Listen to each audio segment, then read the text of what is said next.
The summary of this is that we are in a war. And as I just addressed the Senate now, when you are in a war situation and you are budgeting 10.3 trillion and you are allocating less than 1% to defense, that does not show that we are serious about it. The defense, not army, is allocated 100 billion. That is less than 1%. I was hoping that it's 10%. So when I did the calculation, it's less than 1%. Because 1% of 10.3 trillion should be 130 billion, isn't it? So, and following that, as I just finished the debate now, is the issue of humanitarian crisis that follows the insurgency. Right now we have an increase and surge in the IDPs moving from unsafe zone to what they think is safe zone. In northern Borno, people are trooping into Mongono, which is the safest now, and they have the army formation. And that is putting so much pressure on the government, on the host community. The international community so far have, requested from the international donors $848 million.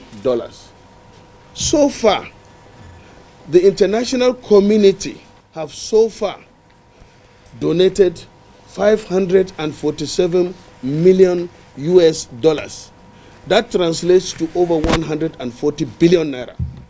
While the Nigerian government, that this thing is directly affecting us, is budgeting 38 billion for Northeast development and humanitarian.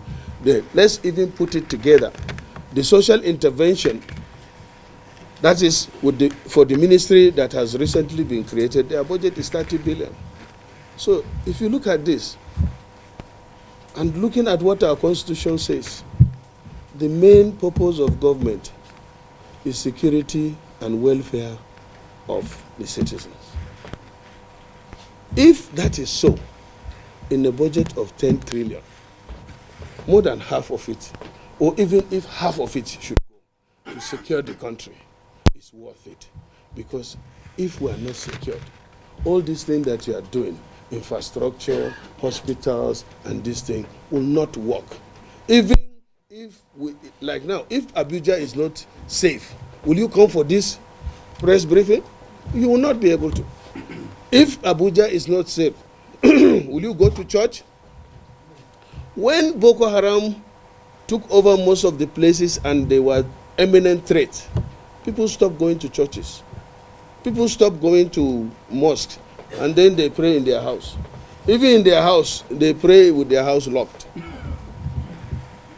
So these are our concerns, but we have some window, and we are talking to the various authorities. We give them the first-hand information as to what is going on. And we are hoping that they will appropriately respond and improve on the allocation to 3 critical areas of the humanitarian crisis that follows, security, which is number 1, so that our country will be secured. The only thing that our soldiers don't have are the, upgrade of their equipment so that they come.